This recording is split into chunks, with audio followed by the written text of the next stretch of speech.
বৃহস্পতিবার পবিত্র রাতে আপনি যদি আল্লাহ তাআলার এই চারটা নাম পাঠ করে এরপরে আল্লাহ তাআলার কাছে দোয়া করতে পারেন, আল্লাহ তাআলা আপনাদের সমস্ত চাওয়া পাওয়াগুলো পূরণ করে দিবেন, সমস্ত দোয়াগুলো আল্লাহ তাআলা কবুল করে নেবেন। অনেক মানুষ রয়েছে যে কিভাবে চাইতে হয় এটাই জানে না। অনেক মানুষ রয়েছে শুধুমাত্র চাই এবং মানুষকে বলতে থাকে বা আমাদেরকে হামেশা অনেকে প্রশ্ন করে থাকে, কই আমরা তো চেয়েছি, কই তো কবুল হয় নাই। বেশ কিছু সিস্টেম রয়েছে, বেশ কিছু নিয়ম রয়েছে। এই সিস্টেম অনুযায়ী যদি আপনি চাইতে পারেন, আল্লাহ তাআলা আপনার তো অবশ্যই কবুল করবে। কারণ বৃহস্পতিবার রাত এটা সপ্তাহের ভিতরে সবচাইতে শ্রেষ্ঠ রাত। এই রাতে আল্লাহ তাআলার কাছে দোয়া করলে দোয়া কবুল হয়। কারণ বৃহস্পতিবার রাতকে বলা হয় জুমার রাত। আর জুমার রাতের ফজিলত তো অসংখ্য অগণিত, আপনারা তো এটা বলার বাহুল্য, প্রত্যেকে হয়তো আপনারা জানেন। তো এই জুমার রাতে আপনি যদি আল্লাহ তাআলার কাছে দোয়া করেন, আল্লাহ তাআলা আপনার দোয়াটাকে কবুল করে নেবেন বা আল্লাহ তাআলা আপনার দোয়া কখনো ফেরত দিবেন না। এজন্য এই বৃহস্পতিবারে আপনি আল্লাহ তাআলার কাছে দোয়া করবেন। এবং কিভাবে করবেন, আপনি সবথেকে সুন্দর হয় যদি বৃহস্পতিবার আপনি তাহাজ্জুদের নামাজের পরে এই সিস্টেম ফলো করে এরপরে দোয়া করতে পারেন। কারণ তাহাজ্জুদের নামাজের পরে দোয়া করলে আল্লাহ তাআলা কবুল করে নেন। কারণ শেষ রাতে আল্লাহ তাআলা তো একেবারে এই সপ্তম আসমান, একেবারে আসমানের দিকে আল্লাহ তাআলা মনোনিবেশ করেন যে আমার বান্দার কি চাওয়া পাওয়াগুলো আছে, কি চায় আমার বান্দা, যদি আমার কাছে চাই আমি সেগুলো পূরণ করবো। মানুষকে ডাকতে থাকে। তো এই জন্য শেষ রাতে যদি দোয়া করতে পারেন এটা সব থেকে সুন্দর হবে। আর যদি সেটা সম্ভব না হয় তো এশারা নামাজ পড়ে আপনি 2 রাকাত সুন্দর করে নামাজ পড়বেন একটা নিরিবিলি জায়গায়।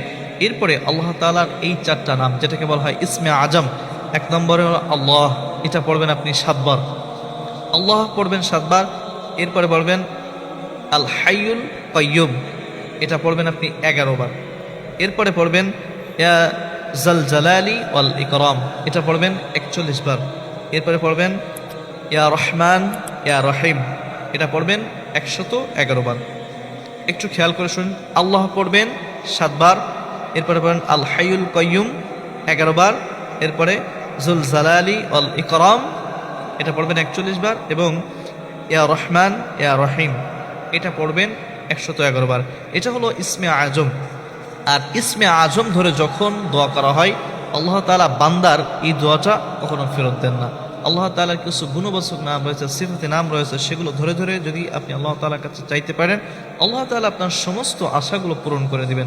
আল্লাহ তাআলা কোরআনুল কারীমের ভিতরেই তো বলে দিয়েছেন যে ওয়ালিল্লাহিল আসমাউল হুসনা ফাদউহু বিহা, যে তোমরা আমার যে গুণবাচক নাম রয়েছে সেগুলো ধরে ধরে যদি তুমি আমাকে ডাকতে পারো, আমি বান্দা তোমার সমস্ত আশাগুলো শুনবো এবং সব কিছু পূরণ করে ফেলবো। আর বেশ কিছু নাম রয়েছে বা ইসমে আজম রয়েছে, এগুলো ধরে যদি আপনি দোয়া করতে পারেন, সেই তো আল্লাহ তাআলা কোনো ফেরত দেন না। সুতরাং আপনি নামাজ শেষে এই নামের ওসিলা দিবেন এবং আপনার যত চাওয়া পাওয়া আছে হালাল চাওয়া পাওয়া হতে হবে।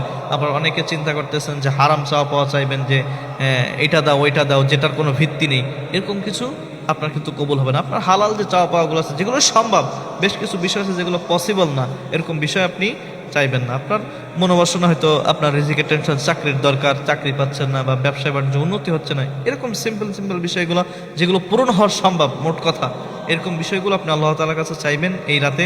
অবশ্যই ইনশাআল্লাহ তাআলা আল্লাহ তাআলা আপনার দোয়া কবুল করে নেবেন ইনশাআল্লাহ।